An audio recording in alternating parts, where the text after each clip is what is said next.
Well, good morning, everyone, and a very warm welcome to my friend, the Cabinet Secretary Mutua. Alfred, very good to have you here, and I really appreciate the good, productive conversation that we had a short while ago. However, before I turn to that and to the U.S.-Kenya Strategic Dialogue, which is underway today, let me just share a brief update on Sudan. On Saturday, I directed the temporary suspension of operations at Embassy Khartoum, and we conducted a successful operation to safely evacuate all U.S. Embassy personnel and their dependents. I want to reiterate my appreciation for the leadership of Ambassador John Godfrey and the entire Embassy team who managed the consolidation of our people and the necessary preparations for the evacuation under a very fluid security situation, even as they were tirelessly working to broker an Eid ceasefire. I could not be prouder of our team, most of whom are now en route back to the United States. I especially want to express my gratitude to Secretary of Defense Austin, Chairman of the Joint Chiefs Milley, and the men and women of the U.S. military who executed the evacuation operation with their usual extraordinary precision and skill. They once again demonstrated that they are the finest in the world. A decision to suspend operations at the embassy, remove our personnel from their assigned posts, is among the most difficult that any secretary has to make. But my first priority is the safety of our people, and I determined that the deteriorating security conditions in Khartoum posed an unacceptable risk to keeping our team there at this time. I want to be clear that even as we have temporarily suspended operations on the ground in Khartoum, our diplomatic and consular work in Sudan continues. Indeed, in just the last 36 hours since the embassy evacuation operation was completed, we've continued to be in close communication with U.S. citizens and individuals affiliated with the U.S. government to provide assistance and facilitate available departure routes for those seeking to move to safety via land, air, and sea. This includes Americans who are traveling overland in the UN convoy from Khartoum to Port Sudan. We also continue to coordinate with allies and partners who are conducting their own operations and to leverage those efforts to include Americans. We're taking further steps to support Americans and are exploring options to return a diplomatic and consular presence to Sudan as soon as possible.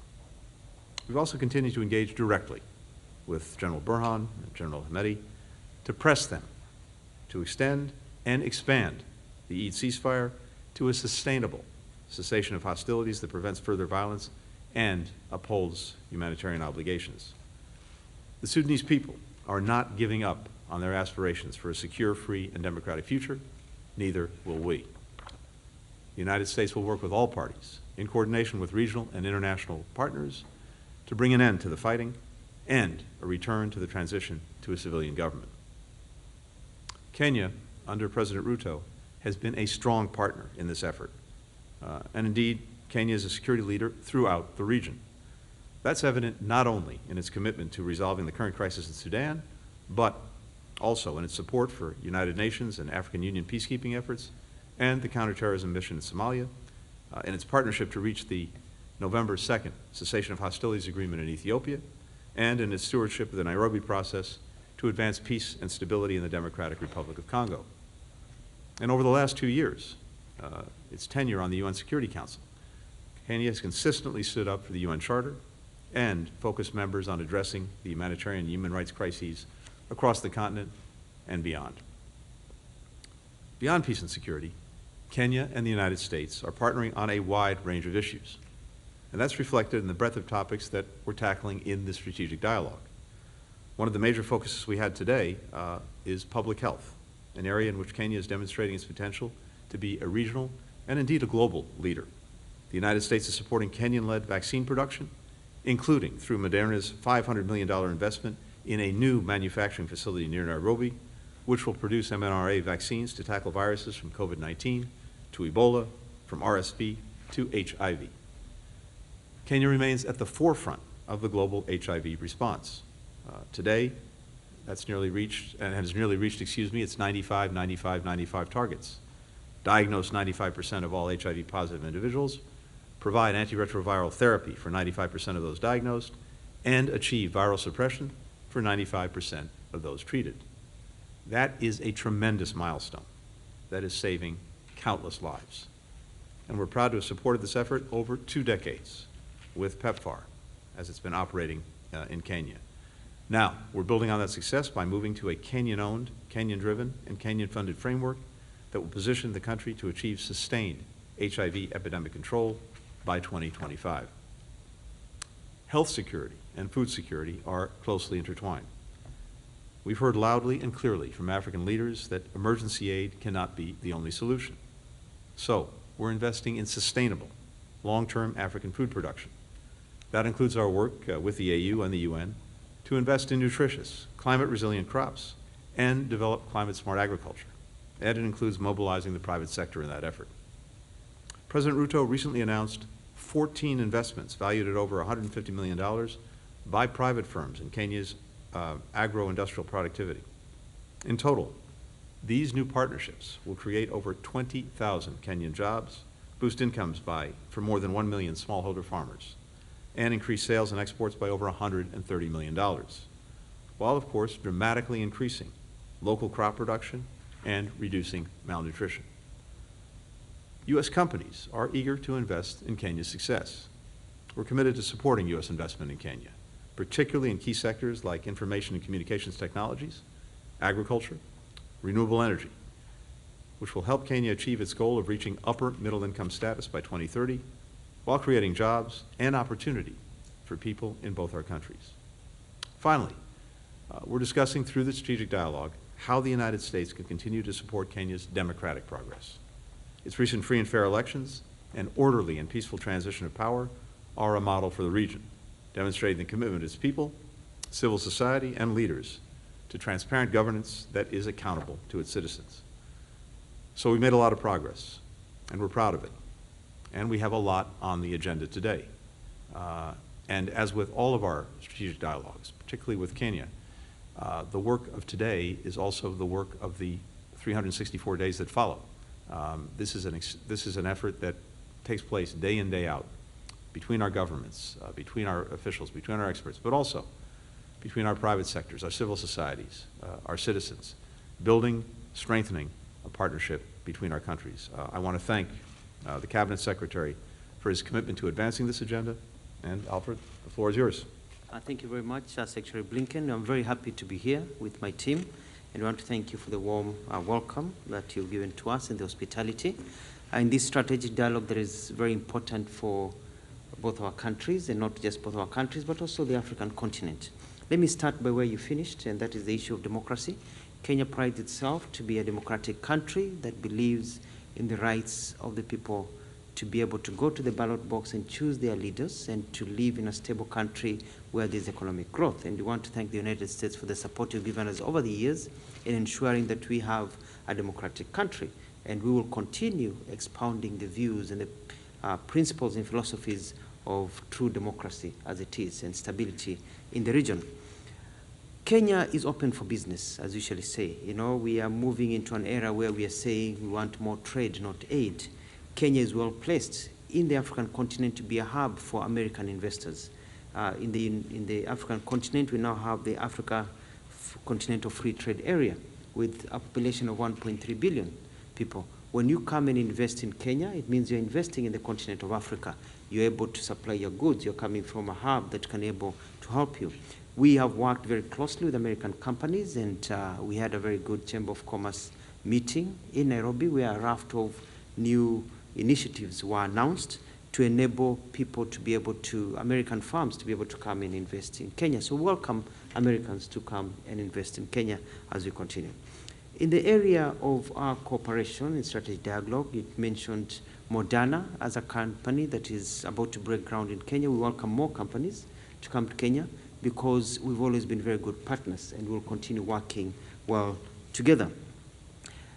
In this strategic dialogue, I think we're also talking about issues of climate change. The reality is that it is not a matter of when, but if, when the world has to transition from fossil fuels to renewable energy. Kenya, we're at a good place. 92% of our energy is renewable energy, using hydro, geothermal, solar, and wind, and we want to grow that to 100% by 2030.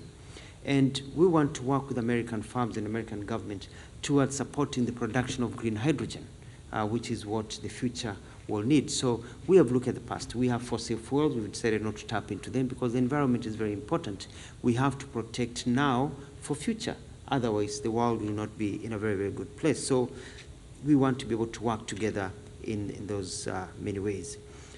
We'll be discussing many issues ranging from security, peace in the region. As you know, Kenya has been quite involved in the mediation in Ethiopia and also looking at what we can do for the Democratic Republic of Congo.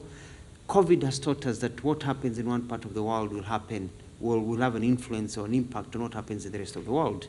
So we want to acknowledge the support we have been receiving and the comradeship between us and the United States in terms of bringing peace to the region. And we are committed to be the peacemakers of the continent of Africa, if not the world, looking at silencing the guns, people sitting down and being able to work together. It is in the same spirit where we are talking about the Russia and Ukraine conflict, where Kenya recognizes Ukraine's sovereignty and territorial integrity within internationally recognized borders, and we've been calling for cessation of hostilities and the steps that have been taken so far to tell others that you cannot roll back history. We are at a place whereby now we have to move forward. You can't start claiming countries or reclaiming countries that were part of you. Nostalgia is not the order of the day now. We need people to be respected. We need peace and security. And we have to have a system where we don't let things get out of hand, because today it's Ukraine. What about tomorrow? What will it be? We are also very happy about many things that are happening. But as they happen also, we are quite sad about what's happening in the Sudan. And we've been working closely with the government of Sudan, trying to get to a place whereby we can have peace and stability. It is quite tragic that we have more bullets coming into Sudan or being used in Sudan than food. And it's a tragedy because we see from where we sit a lot of international interference, a lot of other players trying to use Sudan, as a playing field, for whatever reason, for the gold in Sudan, for territorial, strength and control of the region. And we are trying to asking external forces to leave Sudan alone. As an African continent under the AU and intergovernmental organization called IGAD, we are trying to find solutions for Sudan. I know you've pulled your teams out. Kenya is not pulling its diplomatic offices. We're not shutting them down because we want to have a presence as we negotiate. President Ruto is looking forward to going to Sudan as soon as it stabilizes and there's enough security to try and see how we can engage the leaders. We're trying to engage the two warring parties. We're trying to bring them to the table so that we can have a good end, a cessation of the violence, and what we want is civilian rule eventually over there. President Ruto has offered Kenya to mediate the conflict and restore solidarity and peace. And we are quite persuaded that a peacefully negotiated solution to the conflict in Sudan is within reach. And as always, we stand ready to make our contribution, and we'll be playing hand in hand with that. So we'll be able to work together and see what we can do. I want to thank you. There are many topics we can talk about. We look forward to welcoming you back to Kenya sometime soon. And we look forward to President Biden also visiting Kenya and President Ruto coming back and us holding this meeting at presidential level as we continue to work. What I can assure you is that Kenya will remain a good partner, will remain a friend of the United States, and will be able to work in sync as we try to improve the world that we live in when it comes to issues of trade, when it comes to issues of health, when it comes to issues of peace and stability, when it comes to issues of humanity. We are all the same people, and we want to have a good life while we're here. And if we can work together as friends, it will be very good. And at that note, I want to welcome Americans to visit Kenya. We don't get as many Americans coming to Kenya as they should. I think our elephants and lions are complaining that they don't see a lot of Americans, in our national parks. So Kenya is a safe and happy place, and we welcome Americans to come down for safari, where you actually get to interact with the animals, as long as they don't, you don't get too close, but they'll be happy to see you. Thank you. Thank you. We'll take 3 questions. First, we'll go to Cindy Spang from Voice of America. Yes, thank you. Good morning. I have one question for you, Secretary Blinken, and several questions for both of you, please. Secretary Blinken, do you have numbers of how many Americans remain in Sudan, and could you share any updates on their safety and well-being, and what options are there for those who want to leave? And for both of you, Cabinet Secretary Mutua, you mentioned foreign involvement in Sudan. Could you elaborate on that, please? And have either of you seen direct or indirect involvement from Egypt or the United Arab Emirates? And if so, have you spoken to their leaders about that? And have you seen involvement by the Wagner Group? And how concerned are you that Russia may fan the violence? Thank you. Great, thanks. Happy to start. First, in terms of American citizens in Sudan, as you know, in any country around the world, whether it's Sudan or anywhere else, we never know with any precision how many Americans may be there at any given time because Americans are not required to register with the embassy, with the government, either when they go, when they reside, or when they leave. So we don't have a good fix on the number of Americans who are there at any given time, including now. We do know, of course, the number of Americans who have registered with us and with whom we're in very active communication. And of those, I would say some dozens have expressed an interest in leaving.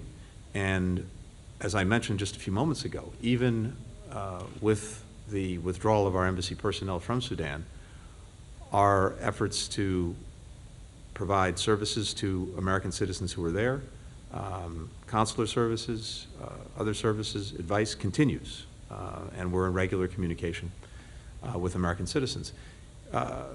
We are looking to see how we can help them ensure their own safety.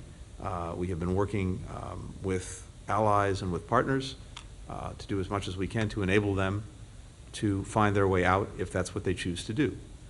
Now, keep in mind as well that the overwhelming majority of American citizens in Sudan are dual nationals who have made their lives there, have been living there for years, for decades, for generations, and many want to continue to do that. But for those who are seeking to leave, we'll continue to engage directly with them to see what we can do to help them, and as I said, with allies and partners as well, to help facilitate their departure. And this is going to be an ongoing process. In addition, we're looking at what options we have to perhaps resume diplomatic presence in Sudan, including in Port Sudan. That's something that we're looking at. But conditions are very challenging, and we're tracking that very carefully. Just to pick up on the second part of the question, look, on one level, a whole variety of countries are involved in Sudan, have been engaged there, and engaged to some extent in trying to help Sudan move forward with its transition to a civilian-led government. And we have been in touch repeatedly throughout this crisis with a variety of them. I've spoken directly to counterparts in Saudi Arabia, in the United Arab Emirates. Other members of our team have spoken to Egypt and other countries, the United Kingdom, all to the same end, which is trying to get a ceasefire, trying to get a more sustainable cessation of hostilities, and then trying to get the country back on track to the transition to a civilian-led government that it was on before the violence that erupted derailed that effort. And it remains vitally important that countries use whatever positive influence they have to try to move Sudan in that direction. We do have deep concern about the engagement of the Prigozhin group, the Wagner group, in Sudan. It's in so many different countries in Africa, an element that, when it's engaged, simply brings more death and destruction with it. And it's very important that we not see its further engagement in Sudan. And I know a number of countries are very concerned with that prospect. Thank you very much. I agree with you there with the last statement about all these groups coming in and destabilizing. Currently in Sudan, we are trying also to evacuate Kenyans who've been working and living in Sudan. We've got a lot of requests by other international organizations, the UN particularly, and other countries to help evacuate some of their people and bring them to Kenya or get them out of Sudan, because we've got a network happening, and so we'll be proceeding. But it would be good if we can find a way of establishing a ceasefire, even for a few hours, or even half a day or a day, to enable people to be able to move, to enable food and supplies to be brought into people, especially in the capital Khartoum and other places. In terms of involvement and indirect and direct involvement of various groups, we've been quite concerned by some of our friends in the Middle East, as we have said, Russia and others who for a long time have been friendly to either one or the other side. And we're just saying that at this particular time, it is not a time to take sides in a war. It's time to be able to come together and bring them together, because at the end of the day, peace has to prevail. And so it doesn't matter who you support. At the end of the day, we need to have the people of Sudan have stability. So all these other interests, if they can just keep off and let us bring peace to Sudan, we do believe it is possible. And that is where we are working towards as Kenya, together with our partners. And we don't want to be talking to people who are being supported and armed more and given strength by outsiders who don't live in Sudan. We care about Sudan. As part of the African Union, we want to silence the guns in Sudan. We want to find an African solution to African problems with the support of our friends. But we can't effectively do that if we are talking to groups that are being strengthened every day by other parties who believe that all they need to do is to fight to the end. There's no fighting to the end. At the end of the day, it's the local and the normal people who lose, not just the leaders. We'll next go to Julian Pacqua from the Africa Report. Thank you very much. Julien Piquet, the Africa Report, Jeune Afrique. You mentioned, Secretary Mutua, about President Ruto's involvement with IGAD and the talks with the Sudanese. So I have a few questions. One of them is, what are you hearing from the parties to the conflict? What are you telling them? What kind of progress are we seeing? Are we making since the past week? Any progress on when the president might host the parties in Nairobi if he can't go to Sudan because of the security situation? And how are you working with the African Union, which has its own effort going on? Secretary Blinken perhaps can talk to what the U.S. can do to help with the African-led negotiations. Eastern Congo is another conflict where foreign actors are working at cross purposes. I wanted to ask if Kenya can be a meaningful force in the DRC. Are you willing to take on the fight to the M23, which is what the Congolese seem to want?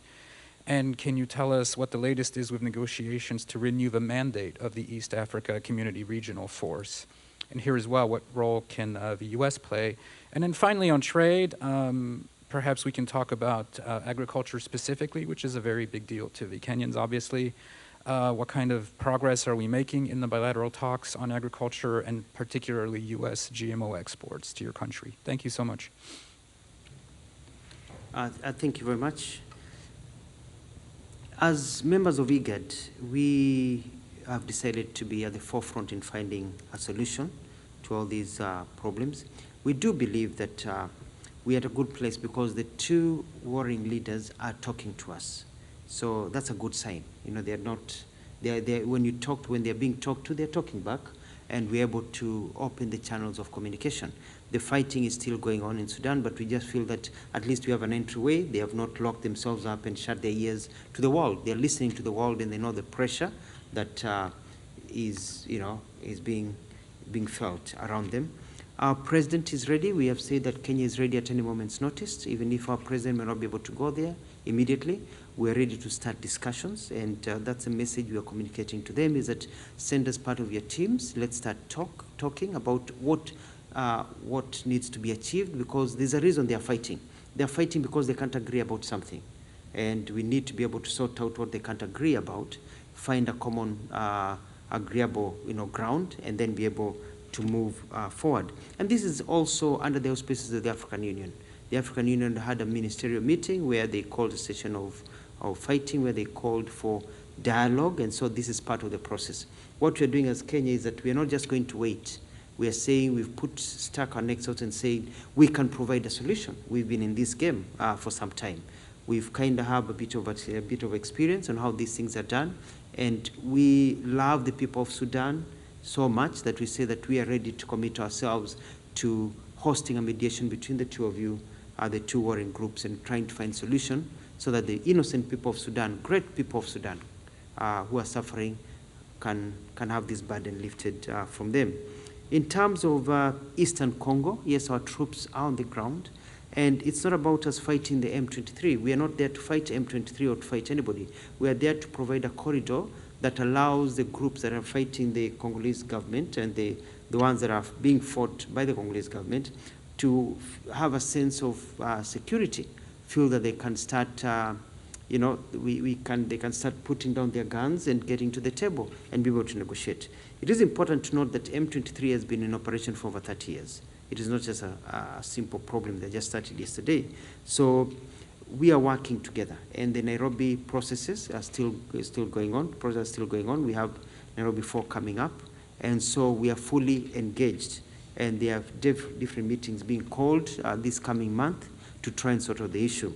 In terms of the regional force and extending, that's in the process, and we're confident that will be. Kenya is not planning to withdraw its troops until we find an amicable solution. And we want to thank our partners, the United States and others, for the promised support that we can be able to work together to ensure that that region is stable. Maybe you can take agriculture first, then I can. Great, thank you, Alfred. Let me just add that in terms of our engagement in Sudan, first, we've been deeply engaged directly with the parties. I've spoken to Generals Burhan and Hamedi on multiple occasions. We strongly support African-led efforts to help both mediate this crisis, to end the hostilities, and as I said, get back on track to transition to a civilian-led government. We participated in, I think, an important meeting by video conference that was convened by the chairperson of the African Union, Mr. Faki, just at the end of last week, that included the Secretary General of the United Nations, that included virtually all of the stakeholders in Africa and beyond who have an interest in trying to help Sudan get back on track, and we continue to support those efforts. We all have the same goal. We're all driving to the same place. That is a ceasefire that's genuinely durable, that turns into a full cessation of hostilities between the competing forces, and that resumes the very important negotiations that were underway to create a transition to a civilian-led government. Negotiations that had produced very significant progress, including the agreed framework. So that is everyone's goal, and we'll use both our direct engagement as helpful and as appropriate, but also strongly in support of AU-led efforts to put this back on track. With regard to the United States and Kenyan trade, I think first it's worth pointing out that it's up 20% over the last year. That in and of itself speaks volumes. And when it comes to agriculture, that's exactly one of the things that we focused on today in a variety of ways. And I think that's going to be also the product of the strategic dialogue that we're having today, and that you'll hear more about when we conclude our conversations.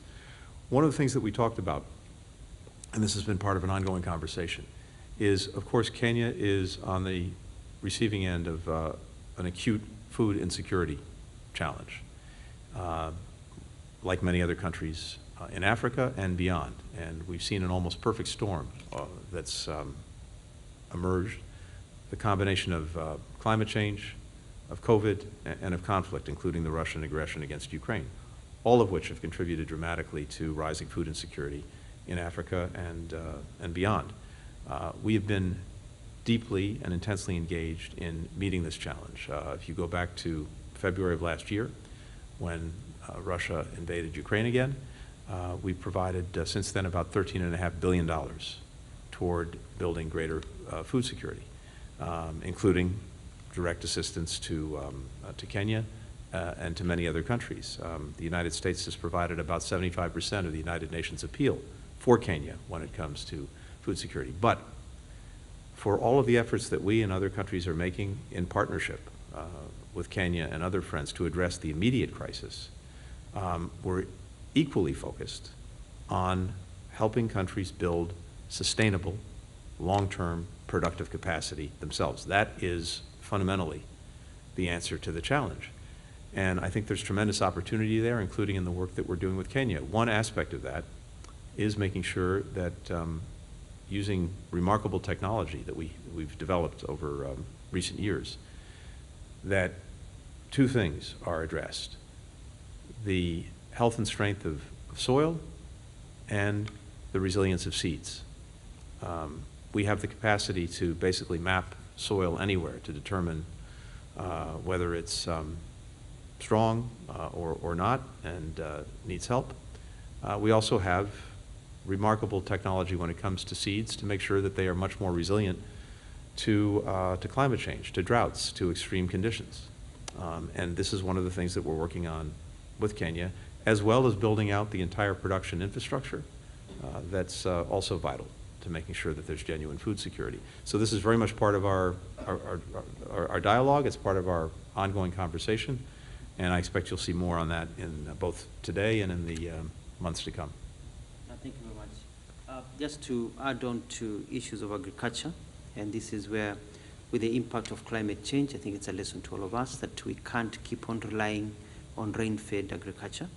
So we have a massive program in Kenya of building dams so that we can be able to conduct irrigation, hold irrigation programs, so that now when it rains or it doesn't rain, at least we're there, but we still have to combat climate change. That's why we are planting 15 billion trees over the next few years to try and roll back what is happening.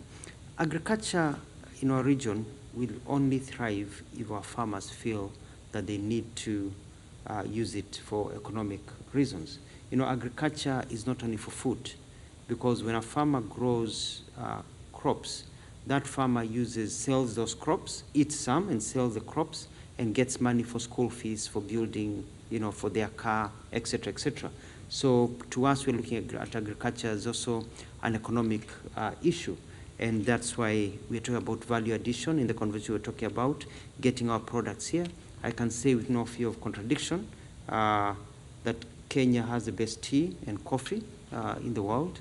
And so we'd like to be able to get more of that in the United States, and even our products, as we add value to our products, which means that with the opening up of the markets, means that our farmers get more money in the pocket. As a motivation, they engage more into growing crops, and then it becomes a cycle that is able to continue. So it's about sustainability. Final question, Kylie Atwood, CNN. Good morning. Thank you, guys. I'm going to start with Secretary Mutua, please. I just wonder if you could be a little bit more explicit for us in terms of how exactly Kenya has seen the Wagner Group's involvement in the ongoing conflict in Sudan. And you said that you believe that a peaceful resolution is in reach in Sudan. Why exactly do you feel that that is in reach? And Secretary Blinken, just questions on Sudan and then also on Russia and Ukraine. First on Sudan, have the convoys that have attempted to leave Sudan, that have American citizens who have joined them, run into any problems, any violence along the routes on the way out, as far as the U.S. knows at this point? And you mentioned potentially resuming a U.S. diplomatic presence at Port Sudan. Could that happen as soon as this week? And then just one question about a report this morning in the Washington Post on Ukrainians planning to attack Moscow earlier this year on the one-year anniversary of the war. Based on that article, which comes from leaked classified U.S. intelligence documents, it says that the country's military intelligence directorate agreed to postpone the strikes at Washington's request. have Ukrainian officials ever discussed with you such potential plans for an attack on Moscow? And what's your message to any Ukrainian government officials who may be privately advocating for such an approach? Thank you. Thank you. I think the position that Kenya holds is that we don't want interference by any group, may it be on a group or individual countries that may be involved directly or indirectly. At this particular time, we just like us to be left with Sudan without foreign and other groups interfering with the peace process. We are quite encouraged about peace being found in Sudan very soon. This is because we've had negotiations and mediation and a process in Sudan that has gone on for some time. And a few weeks ago, there was a very successful forum held in Khartoum where there was an agreement basically in terms of returning the country to civilian rule, in terms of when the next elections will be held, in terms of the balance of how things will run. And it was only one item that there was a bit of disagreement. And it's not even a major item. It was all about the militia, the RSF joining the national military, and how the timelines and the group. So it was a very, very small issue, and we are confident that that is an issue that we can tackle. Basically, it's a 2% that remains. 98% has already been done and agreed and signed to. That is where we're very confident that once there's a session and there's a bit of mediation, we believe that by the end of this year, we'll be talking a different story about Sudan. Kylie, in terms of the convoys, it's look, it's a moving picture, and we've seen to date different things. Some of the convoys that have tried to move people out, including all the way to Port Sudan, but also to places closer into Khartoum, some of them have encountered problems, including robbery, looting, that kind of thing. Others not, but it's something that we're tracking very, very carefully to the extent that we've been able to facilitate Americans being folded in to some of those convoys. We'll continue to do that, but we're also trying to provide the best possible advice we can to anyone asking for our assistance about conditions, about safety, about security, so that they can make their own decisions with the most information possible. But it's something that we're tracking as carefully as we can, and of course we're in very close contact with a number of countries that are engaged in removing their personnel from Sudan to make sure that we know from them what they're experiencing, what they're encountering. All of that factors into the advice that we can provide and the decisions that we make. When it comes to resuming our own diplomatic presence in Sudan, look, that's going to be entirely dependent on the conditions in Sudan. Again, something that we'll look at day in, day out, but I can't put a time frame on it at all. It's really conditions dependent. And finally, the last part of your question, I'm not going to comment on any purported intelligence documents that are being reported on in the press. Thank you, Your Excellencies. Thank you. Thank you. Thanks, everyone. Thanks. Thanks, everybody. When it comes to what Ukraine does to defend itself against the Russian aggression, these are decisions for the Ukrainians to make. Thanks, Thank you. everybody. Thank you.